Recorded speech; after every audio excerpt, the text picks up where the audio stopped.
TNN T V کی بین الاقوامی خبروں کے ساتھ میں ہوں بشرا خان۔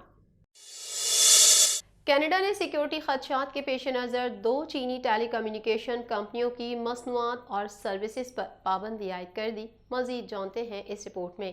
کینیڈا نے سیکیورٹی خدشات کے پیش نظر 2 چینی ٹیلی کمیونیکیشن کمپنیوں کی مصنوعات اور سروسز پر پابندی عائد کر دی۔ کینیڈا کے وزیر صنعت فرینکو فلپ نے بتایا کہ پابندی کا فیصلہ سیکیورٹی ایجنسیز نے بھرپور جائزے اور اتحادیوں سے مشاورت کے بعد کیا گیا ہے۔ کینیڈا میں سرکاری حکام نے 19 مئی جمعرات کے روز بتایا کہ حکومت نے کینیڈا میں تیز رفتار 5G موبائل نیٹ ورکس کے لیے کام کرنے والی چین کی مواصلات کی 2 معروف کمپنیوں ہواوے اور ZTE پر پابندی عائد کرنے کا فیصلہ کر لیا ہے۔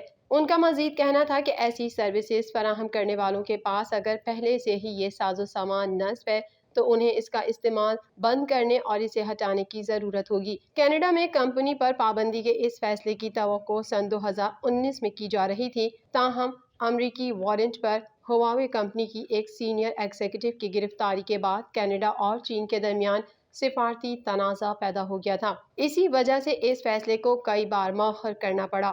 اس سے قبل امریکہ بھی چینی کمپنیوں پر 5G ٹیکنالوجی کے ذریعے جاسوسی کے الزام میں پابندی عائد کر چکا ہے۔ واضح رہے کہ گزشتہ سال امریکہ نے انسانی حقوق کی خلاف ورزی کا الزام لگاتے ہوئے 5 چینی کمپنیوں کو بلیک لسٹ کر دیا تھا۔ چین نے امریکی اقدام کی سخت مذمت کرتے ہوئے کہا ہے کہ چینی کمپنیوں کے مفاد کا تحفظ یقینی بنایا جائے گا۔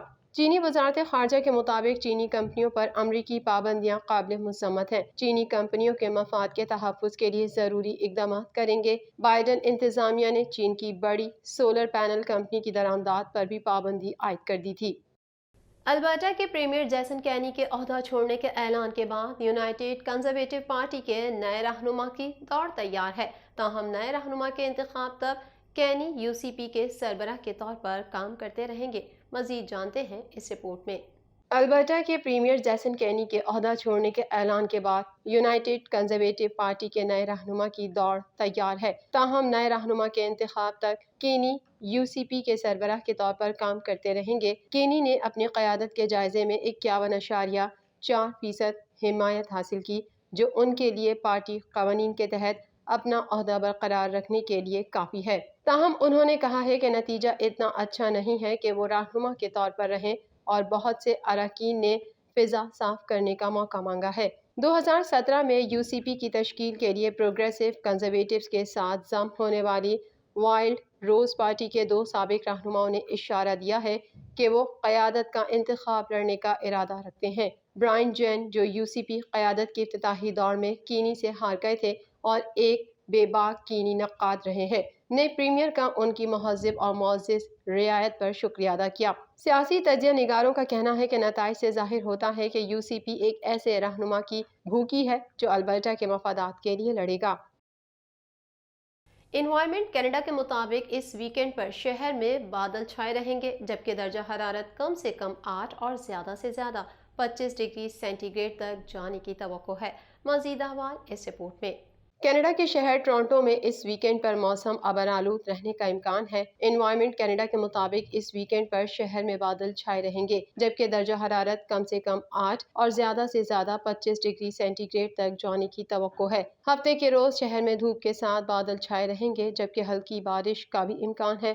دن کے اوقات میں شہر کا درجہ حرارت 25 ڈگری سینٹی گریڈ رہے گا، جو رات میں 13 ڈگری سینٹی گریڈ جانے کی توقع ہے۔ ہلکی بارش کا سلسلہ شہر میں اتوار کے روز بھی جاری رہے گا، جبکہ درجہ حرارت دن کے اوقات میں 20 اور رات کے اوقات میں 8 ڈگری سینٹی گریڈ تک پہنچ جائے گا۔ آئندہ ہفتے شہر کا کم سے کم درجہ حرارت پیر کی رات 7، جبکہ زیادہ سے زیادہ درجہ حرارت جمعرات کے روز 20 ڈگری سینٹی گریڈ رہنے کا امکان ہے۔ روس کے نائب وزیر خارجہ نے ٹی وی پر اپنے ایک انٹرویو میں کہا کہ روس یوکرین میں ذخیرہ سسٹم کا استعمال کرنے جا رہا ہے۔ لیزر سسٹم 5 کلومیٹر کے فاصلے پر اپنے اہداف کو تباہ کرنے کی صلاحیت رکھتا ہے۔ مزید جانتے ہیں اس رپورٹ میں۔ روس نے یوکرین میں جدید ترین لیزر ہتھیار استعمال کرنے کا اعلان کر دیا ہے۔ تفصیلات کے مطابق روس کے نائب وزیر خارجہ یوری بوریسوف نے ٹی وی پر اپنے ایک انٹرویو میں کہا کہ روس یوکرین میں ذخیرہ سسٹم کا استعمال کرنے جا رہا ہے۔ جدید ترین لیزر ہتھیاروں پر مشتمل ذخیرہ لیزر سسٹم 5 کلومیٹر کے فاصلے پر اپنے اہداف کو تباہ کرنے 1,500 کلومیٹر کی رینج میں نگرانی کرنے والے تمام سیٹلائٹس کو جام کرنے، مختلف قسم کے ڈرون طیاروں کو تباہ کرنے اور مہنگے ترین میزائلوں کو چلنے سے روکنے کی صلاحیت رکھتا ہے۔ یوری بوریسوف نے انٹرویو میں کہا کہ ذخیرہ سسٹم یوکرین کی سرحدوں پر قائم روسی فوجی اڈوں کے لیے ارسال کیا جا رہا ہے اور ان ہتھیاروں کی فرسٹ جنریشن کا استعمال جلد شروع کر دیا جائے گا۔ ادھر روس کی قومی سلامتی کونسل کے نائب صدر دمیتری میدوف نے کہا ہے کہ روس تیسری عالمی جنگ شروع کرنے کی اجازت نہیں دے گا۔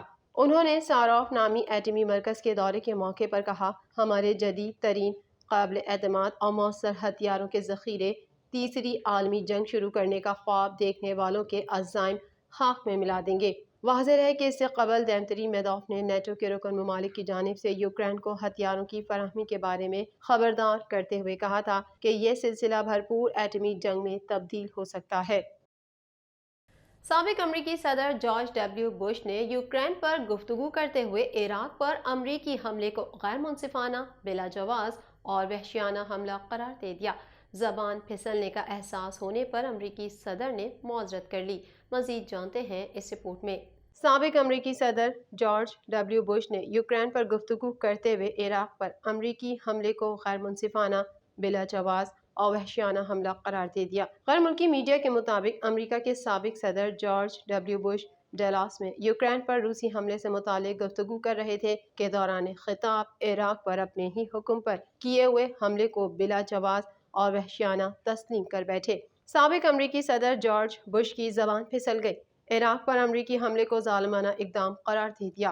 جارج ڈبلیو بش صدارتی مرکز میں خطاب کے دوران اس وقت یوکرین اور عراق کے ناموں کو الجھا بیٹھے جب وہ روس یوکرین تنازع پر گفتگو کر رہے تھے۔ انہوں نے خطاب کرتے ہوئے یہ لفظ کہے، ایک شخص کو مکمل طور پر غیر منصفانہ اور ظالمانہ حملہ عراق پر۔ تاہم جیسے ہی سابق امریکی صدر کو اپنی غلطی کا احساس ہوا تو انہوں نے فوراً معذرت طلب کرتے ہوئے کہا کہ میرے کہنے کا مقصد ہے یوکرین۔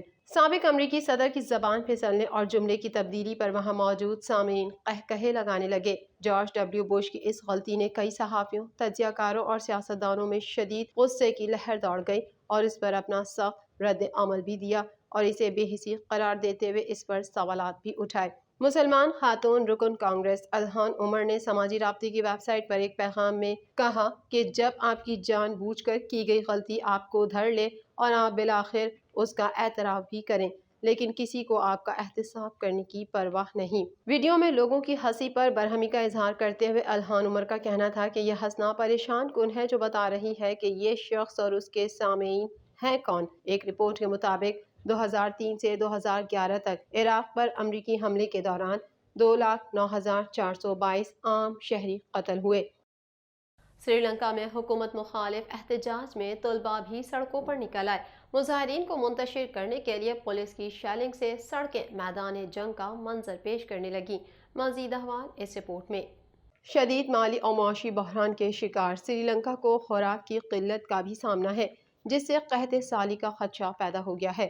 عالمی خبر رساں ادارے کے مطابق سری لنکا کے وزیر اعظم رانیل وکرما سنگھے نے خبردار کیا ہے کہ مالی بحران اور ماضی کی غلط پالیسیوں کے باعث ملک میں خوراک کی شدید قلت کا سامنا ہے، ہم بھوک سے مرنے والے ہیں۔ رانیل وکرما سنگھے نے اپنی سلسلہ وار ٹویٹ میں لکھا کہ امریکہ نے دنیا میں خوراک کی کمی کی پیش گوئی کی ہے، جس سے بری طرح متاثر ہونے والے ممالک کی فہرست میں سری لنکا اور افغانستان کو شامل کیا ہے۔ سری لنکا میں معاشی بحران پر جاری کشیدگی میں کمی نہ آ سکی۔ حکومت مخالف احتجاج کرنے والے طلباء پر پولیس نے آنسو گیس کے شیلز برسا دیے۔ صدر گوتابایا راجا پاسکے کے گھر جانے کی کوشش پر واٹر کینن کا بھی آزادہ استعمال ہوا۔ معاشی بحران پر کشیدگی برقرار ہے۔ سری لنکا میں حکومت مخالف احتجاج میں طلباء بھی سڑکوں پر نکل آئے۔ مظاہرین کو منتشر کرنے کے لیے پولیس کی شیلنگ سے سڑکیں میدان جنگ کا منظر پیش کرنے لگی۔ احتجاج کرنے والوں نے بیریئر ہٹا کر صدر کے گھر کی طرف مارچ کرنے کی کوشش کی تو پولیس نے واٹر کینن چلا دی۔ ملک کے دیوالیہ ہونے کے بعد سے مسلسل بڑھتی مہنگائی، بجلی کی طویل بندش اور پیٹرولیم مصنوعات کی عدم فراہمی بھی عوامی غم و غصے کا باعث بنی ہوئی ہے۔ TNN TV کے نیوز بلیٹن سے فی الوقت اتنا ہی۔ مزید خبروں اور اپڈیٹس کے لیے دیکھتے رہیے TNN TV۔